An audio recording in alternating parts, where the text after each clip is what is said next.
Internet Garage. Well, I'm out here with a trusty Yota, man. My little four-wheel drive 86. It's been such a great truck. Bought it probably 20 years ago. I'm having issues with it. It sat for about a year in the backyard. I loaded up some trash, and seems like there's all kinds of issues with it right now, and I'm going to have to run each one of them down. First issue that I had was that the battery was completely dead. I thought it froze. Went and got a new battery, put it in, started it up, took it to the dump to unload some trash, and the dang thing overheated on me. I had to put some water in it over there, so I don't know what's going on with that. It did get hot. Hoping that there's nothing wrong with the head gasket. I'm not seeing any foam in the oil compartment, and the dipstick's clean, so I got my fingers crossed on that. But the alternator is overcharging like 18, 19 volts. It's insane. So it's either going to be the alternator or a wire. More than likely, it's probably an alternator, or a critter got up in there and ate the wires. So let's take a look at that.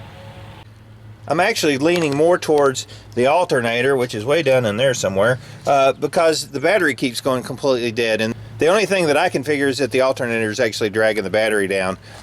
So I'm charging the battery back up, and then we're going to start it and see what's up with that. On the Toyota, before I put a new alternator on, I'm going to clean up the battery terminals because they're really nasty, and make sure that it's not just a bad connection, because if it's not making a good connection to the battery, then your alternator is going to have way higher charging.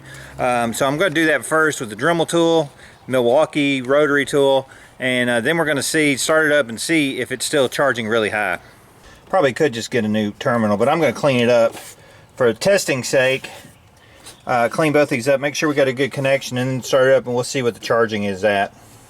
Dremel tool did a nice job cleaning up the terminals on both of them. I'm going to tighten them down and we'll see what we got. Crap. Crap. Yep, it's the alternator for sure. You can see here it's up near 18 volts and my charge light's on. Not good. So for whatever reason, the alternator regulator's gone out, and we got to take this booger off and put a new one on. If yours is fuel injected, you're going to want to take that tube off here. That way you can see down in it.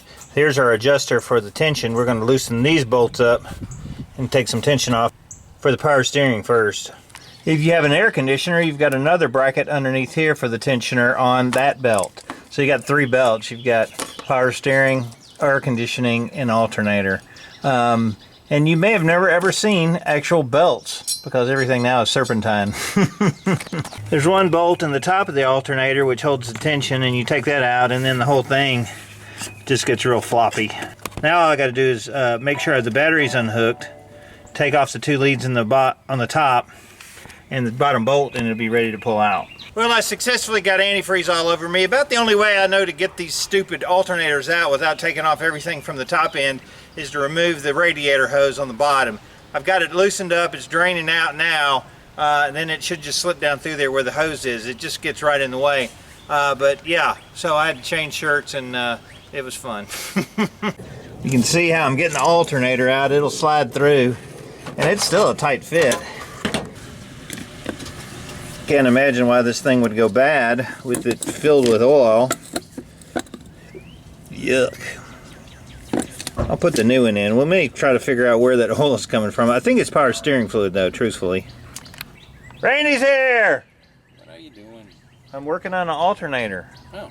And a radiator cap and other crap. Fun. It's fun. No, it's not. Yeah, I have an alternator. What are you doing? Oh, you do you? We never put it on, did we? No, it's still sitting in the box. Awesome. Put it on eBay. You'll sell it. Yeah, maybe. I'm thinking the oil in this one may have caused an issue. Yeah, it looks like it's drenched. Yeah, well, we'll put a new one on. All right, here's the new one. I think I got it on Amazon. I'll put a link down below. The good thing is it's not filled with oil like the old one. And it is the right one, so awesome. I'm so excited. Yeah, what? It's clean. I think I might need a new radiator cap. Could be why it overheated, you think? I don't know, maybe.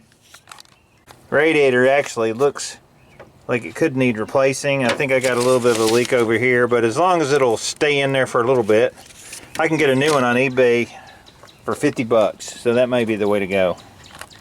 All right, I got it hooked back up, got the belt back on. I'm gonna put a little tension on it, tighten her down. Actually, I don't think I had to take these other two belts off, just more extra work, but no big deal. You just tighten it up, the tensioner, and on the bolt on the outside of the pulley and you're good to go. So, not a big deal. Alright, I got everything hooked back up, ready to go. We're going to test her out. Slap the battery cables on the top. Awesome. Alright, here's a moment of truth. Hit my clutch start cancel so I don't have to push in the clutch. Super.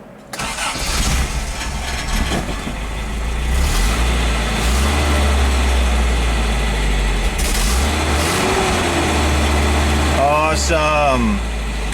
Alright, the Yota is fixed. It's running good. The alternator was actually charging like 19-20 volts. Now it's down around the 16 volt range, which is good. I think that's on that gauge in the dash. I think it's a little bit off, maybe 2 volts or so, who knows. But I do need to get a radiator cap. Pretty sure that's why it overheated. And we should be able to go to the dump. Awesome.